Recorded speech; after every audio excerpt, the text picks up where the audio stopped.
volvemos a estar al aire. Tenemos en línea a Sergio Zaraco. Sergio, Alejandro Gil y Gustavo Torres te hablan.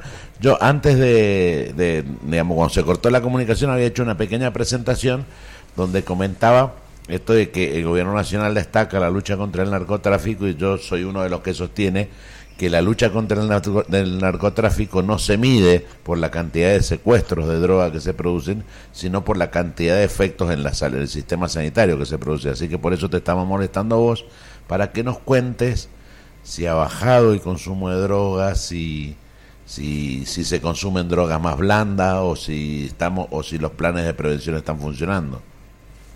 Sí, cómo no, ¿qué tal? Buen día, un gusto, Alejandro y quien te acompaña, y poder hablar de este tema que sin duda nos está afectando significativamente a toda la sociedad, y que cuando hablamos de las problemáticas de consumo hay una relación cierta y directa en lo que hace a el riesgo de la exposición a los distintos grupos etarios de la vida, y que esto es importante tenerlo en cuenta. Cuando hacemos la atención de este tipo o abordaje de los distintos cuadros de intoxicación por drogas, vemos que hay tres líneas que podemos utilizar. Una es el aspecto represivo o persecución del narcotráfico, que se mide en cuanto a los resultados que puede haber en cuanto a secuestros o detenidos que quedan en estos procedimientos. Esto es lo que se conoció siempre históricamente como la guerra a las drogas, y que está aceptado a nivel internacional por los organismos de Naciones Unidas, que este procedimiento es necesario, pero que tiene una muy baja impacto en lo que hace a los beneficios para la sociedad, ya que tiene costos sumamente elevados y que no modifica los hábitos de consumo o el riesgo que está presente. La otra línea de trabajo que tenemos es específicamente lo que hace a informar, dar a conocer ampliamente, en forma masiva y sistemática a toda la población, sobre cuáles son los riesgos de exponerse a este tipo de sustancias psicoactivas, las drogas, cómo modifican las conductas, los comportamientos humanos, no solamente dañando a quien la consume, sino a su entorno, familia, quienes lo rodean, y los efectos propios sobre la salud a nivel del sistema nervioso central, con trastornos de tipo psiquiátrico, trastornos de tipo neurológico, cardiovasculares. Y el otro aspecto que es fundamental y donde se tiene que trabajar fuertemente, y lo que demuestra mayores beneficios, es trabajar en los factores preventivos, generando ámbitos en donde se genere una verdadera contención social, dando lugares de abordaje y acompañamiento de los que son más vulnerables, que son nuestros niños, jóvenes y adolescentes. Y ahí es que puedan encontrar su gratificación, su diversión, su mejora del estado anímico, su mejora de las relaciones interpersonales en ámbitos que tienen que ver con el deporte, que tienen que ver con el arte, la música, el encuentro, sin presencia de estas sustancias, en donde esto, sin lugar a dudas, desprende o moviliza neurotransmisores como la dopamina, la serotonina, que generan todos estos beneficios y estas mejoras en el desarrollo humano, y que los aleja de la necesidad de incurrir al uso de sustancias químicas para buscar efectos similares, que son pasajeros, pero que tienen todos estos efectos tan graves que hablamos sobre la salud. Por eso, sin lugar a dudas, trabajar fuertemente en esta línea represiva, es decir, atacando la oferta, no trae resultados positivos, en donde lo que se apunta a nivel mundial es trabajar en la demanda, es decir, en fortalecer a la sociedad para que no tengan que recurrir a estos químicos. Sergio, entre el 2007 y el 2015, a partir de una ley de emergencia en seguridad pública que hubo en la provincia, se crearon 18, creo que fueron 18 centros de prevención de adicciones en los distintos... 9 fueron. Estos están 9 que se crearon, eso fue en el año, entre el 2008 y 2009. Había un solo centro de Jesús de Nazareno en la zona de Godoy Cruz, y con un importante esfuerzo, y dentro del marco que bien mencionaba, se trabajó con la creación de 9 centros, que son todavía los que están vigentes. ¿No se ha creado ninguno más? No, no ha habido ninguno más. Que están distribuidos en Capital, en la zona este, en Las Heras, en lo que es específicamente Malargüe, lo que es en la zona de San Rafael, en la zona de Luján, y que esto sigue en Godoy Cruz. O sea que esta política, que en algún momento fue una política de Estado, porque se acordó entre todos los partidos políticos, se dejó de desarrollar, y me imagino que esto habrá producido consecuencias. ¿Hay alguna estadística que nos indique cómo está el consumo de estupefacientes en la provincia, las edades de inicio? Que contamos son a nivel nacional, están las presentadas por Cedronar, donde hace una comparativa entre el año 2010 y 2017, estas fueron publicadas el año pasado, en donde vemos que sin lugar a dudas hay indicadores que nos preocupan en forma importante, ya que hay un aumento sustancial en lo que hace al consumo de sustancias, sobre todo en el grupo de mayor riesgo, es decir, entre los 12 y 17 años de edad, donde vemos que se ha triplicado lo que es el consumo de marihuana, el consumo de cocaína, el consumo de alcohol. ¿Y por qué decimos de mayor riesgo? Porque es distinto el efecto que tiene sobre un cerebro ya maduro, por arriba de los 18 o 20 años, donde lo que va a padecer es el efecto directo y agudo de la droga, pero cuando esto impacta en cerebros en desarrollo, es decir, durante el embarazo, hablando específicamente del feto que está en desarrollo, durante la lactancia... Sí, que ha sido un tema en discusión en todos estos días en los medios. Seguramente, que lo que tenemos que entender, que cuando la mamá consume estas sustancias, cocaína, alcohol o marihuana, tabaco, estas drogas pasan a la sangre, haciendo un efecto sobre la mamá, pero esta sangre también conduce a estos principios químicos a través del cordón umbilical al feto, el que va a tener exactamente las mismas concentraciones o más de estas drogas en circulación de un cuerpo tan pequeño que no tiene desarrollados los mecanismos metabólicos para destruir estas sustancias, por lo cual duran mucho más los efectos, y que ese cerebro está en pleno desarrollo, las neuronas están en formación, y esto hace que tenga un impacto que no es pasajero como el efecto en el adulto, sino que deja ya secuelas en las áreas neurológicas que no se traducen en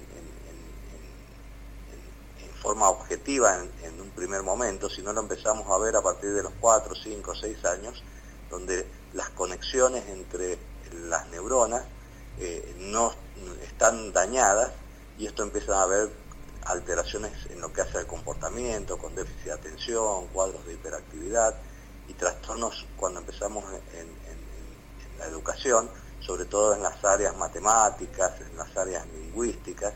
Es decir, que estas son las consecuencias que traen cuando hay exposición a drogas en esta corta edad de la vida.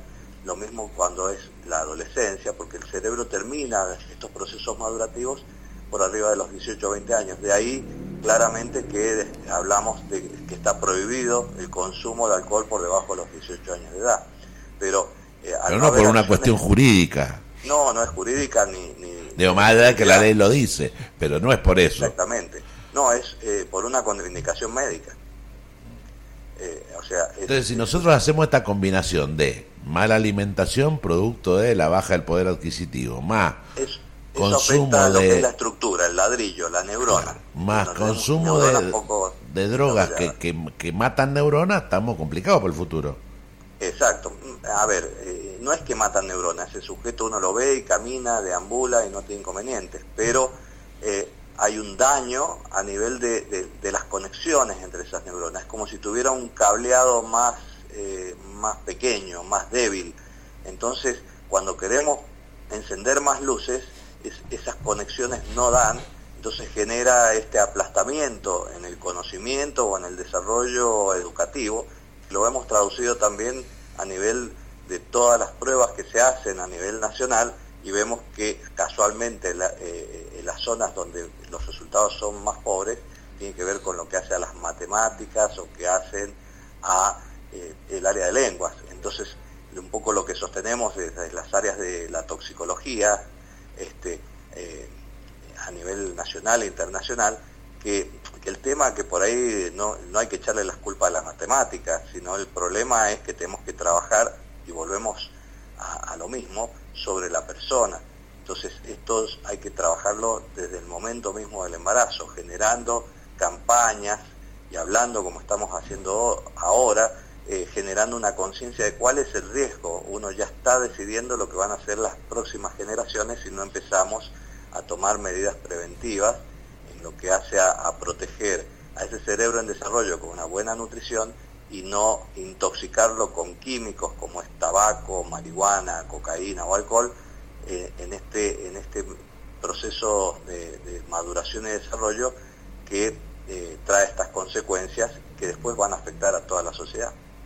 O sea, Sergio, ya llevándote cara al futuro y metiéndote en un tema que tiene que ver más con la política a futuro que con esta realidad dura. Ayer hablábamos con un precandidato intendente de acá de Capital, con Guillermo Carmona, para ser más exacto, que él plantea la necesidad de crear programas de prevención de adicciones interdisciplinarios en los municipios.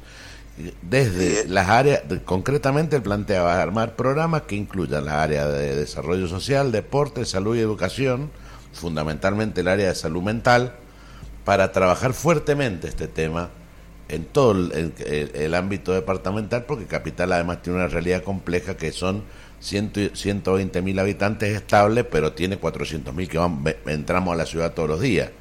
Sí. A ver, sin lugar a dudas, esto tiene que ser un abordaje transversal y tenemos que estar todos involucrados. Sin duda el área de salud mental tiene que ver en el después. El trabajo que tiene son en aquellos que ya están bajo las consecuencias o las situaciones que pueden terminar, pero veamos que aquellos que están expuestos a estas sustancias, solo un 10% terminan en una adicción.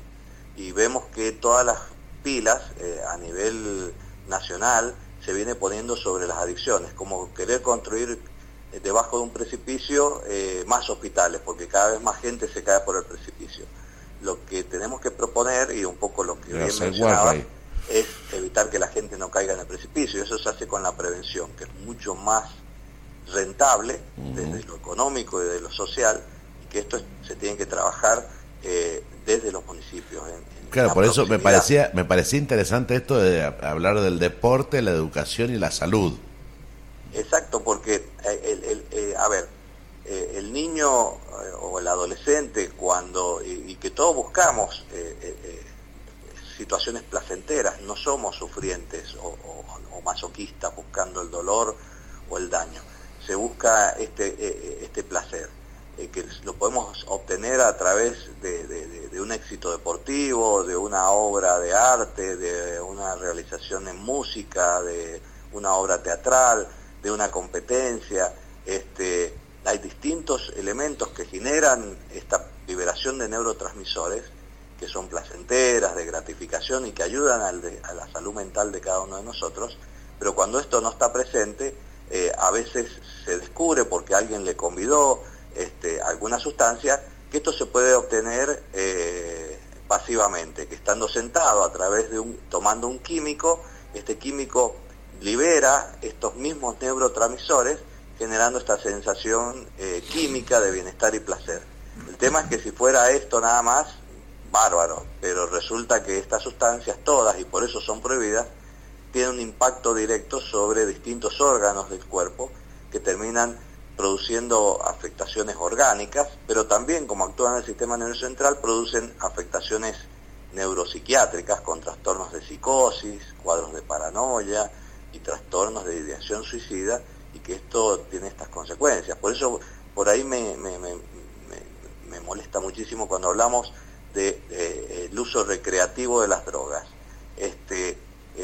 Lo recreativo son estas actividades lúdicas que hablábamos, deportivas, sociales, en conjunto, y que esto, más allá de generar esta situación de placer y de contención, genera una integración social.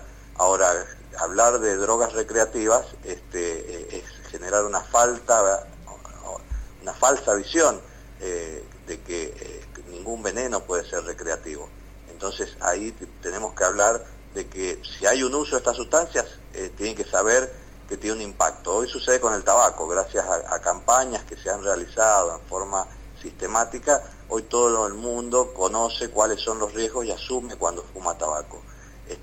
Que no lo pueda dejar tiene que ver con estas problemáticas de dependencia u otras situaciones, pero uno tiene el pleno conocimiento. Pero el hecho es que no hacemos así con otras sustancias, en donde hasta le han hecho creer a los chicos que fumar marihuana es menos peligroso o le han hecho creer que fumar marihuana es medicinal, que es totalmente falso. ¿Esto qué ha logrado?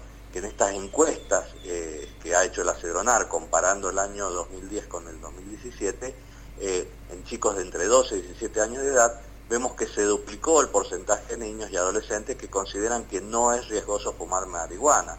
Y esto es sumamente peligroso porque cuando damos capacitaciones en las escuelas, las maestras nos cuentan, te pueden decir ahí en la radio, cómo los chicos entran fumados, y que esto vemos que afecta el rendimiento o el aprovechamiento educativo, porque la marihuana actúa sobre zonas cerebrales que hoy están perfectamente descritas, que hay receptores que se conocen como los cannabinoides, que están en áreas de la memoria, en el área de la asociación de ideas, en el área del pensamiento abstracto, todas áreas cerebrales que están involucradas en la etapa de aprendizaje y que están anestesiadas o bloqueadas antes de ingresar.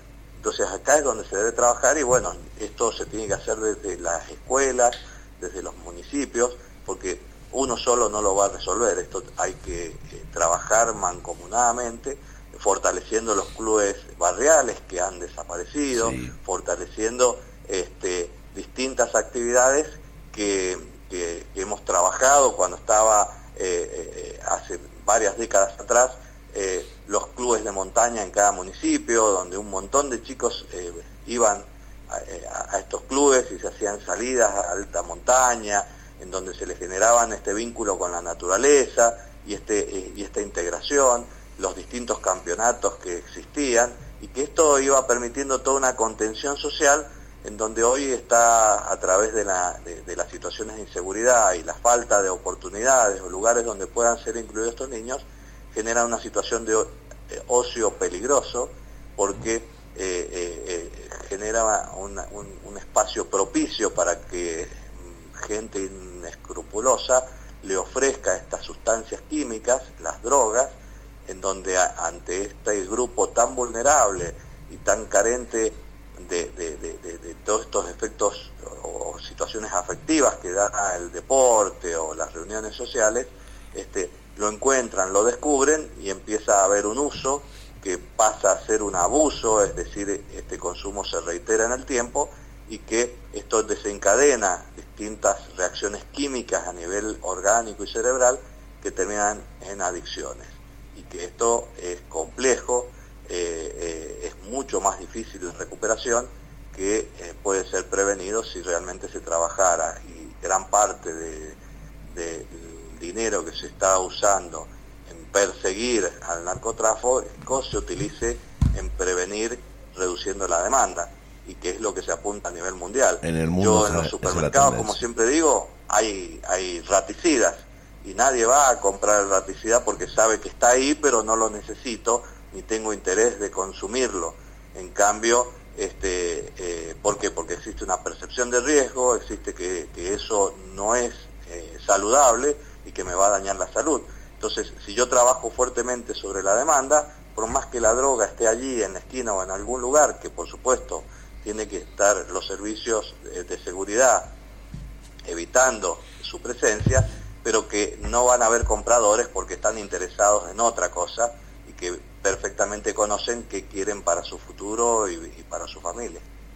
Es así, Sergio. Sergio, como siempre, realmente es un gustazo hablar con vos, y yo te propongo que, te lo digo en público, ayer te lo dije en forma privada, sí, te propongo que una vez por semana hagamos una columnita sobre este tema. Andá armándote vos la agenda de los temas que querés tocar, así como yo sé que vas a dar charlas a muchos lugares sobre estos temas, así como vas a dar charlas en público, decir, bueno, mira, voy a disgregar una charla en mensajitos de 10, 15, 5 minutos, lo que vos digas, y nosotros lo difundimos acá, lo tomamos como una columna en nuestro programa porque nos parece un tema vital. Pero con mucho gusto, el agradecido soy yo de que podamos tener oportunidad de hacer esto, que es promoción de la salud, de generar conciencia en lo que hace a que es más o menos peligroso. Y sí, acepto la propuesta para que podamos trabajar haciendo acciones de promoción y prevención, porque en definitiva esto lo que uno apuesta no es al aquí y ahora, sino estamos apostando a tener un mejor futuro como sociedad. Entonces esto se logra a través de lo que habíamos dicho, de dar información que esté basada en la evidencia científica y que a veces no caigamos en un marketing intencional que nos hacen creer que estas sustancias son recreativas o que no pasa nada, y que lamentablemente cada vez estamos teniendo más en nuestros hospitales ingresos por guardia o internaciones en los hospitales neuropsiquiátricos de jóvenes de 20 y pico de años con afectaciones muy severas producto de este aumento constante que está existiendo. Así que muchas gracias, estamos comprometidos para seguir en esto. Dale, hermano, después nos llamamos por teléfono para ver cómo lo hacemos operativo. Un abrazo grandote, Sergio. Igualmente, gran abrazo, hasta luego. Nos vemos. Bueno, el exministro Sergio Saraco, un capito en toxicomanía. Mucho sabe de toxicología. Te diría que es la autoridad principal que tiene la provincia. Que creo que es un aporte a la sociedad esto, con un micro de él, con consejos prácticos, con detección para los que somos legos. A ver, los papás, no sabemos por qué comportamientos extraños, ¿cómo lo descubrimos? No lo vamos a ver fumando ni dándose, chicos. Bueno, vamos a trabajar este tema, que además hay que saberlo trabajar, porque uno cuando ¿Por dónde lo abordás? No, pero además cuando uno habla de estos temas, más de una vez te encontrás bordeando, por eso a mí me encanta hablar con el Sergio, porque eso lo tiene claro, más de una vez te encontrás bordeando la apología del delito. Claro. ¿Entendés? Porque cuando dice, ¿y qué se siente? ¿Viste? Entonces, más de una vez terminás bordeando la apología del delito y tenemos que tener cuidado y saber dónde poner el límite. Bueno, señor Alejandro Gil, hemos tenido un día donde hemos analizado toda la realidad política, hemos hablado de la narcocriminalidad, visto desde esta óptica absolutamente humana y no desde la cuestión punitiva. Sí, que además es un fracaso, y esto digámoslo. Sí, a ver, cada vez hay más ingresos en nuestros hospitales de chicos que vienen chicos y gente grande que viene afectado por los consumos problemáticos de estupefacientes. El hecho de que se secuestre mucha Coca-Cola en la calle porque la gente consume Coca-Cola. Sí, señor. ¿Sí? Porque si no consumiera Coca-Cola, no habría Coca-Cola. Entonces, secuestrar más droga no significa que seamos exitosos, significa que hay más droga en nuestras calles. Bueno, como todo lo bueno tiene un final, esto también lo tiene. Pero usted se va contento. Sí, mi hermano, me voy muy contento, porque queda nada más que 29 semanas, 5 días, 21 minutos, 21 horas, 28 minutos, ¿para qué? ¿Para qué? Para que se vayan. Para que volvamos. Chau, hasta mañana. Chau, compañeros.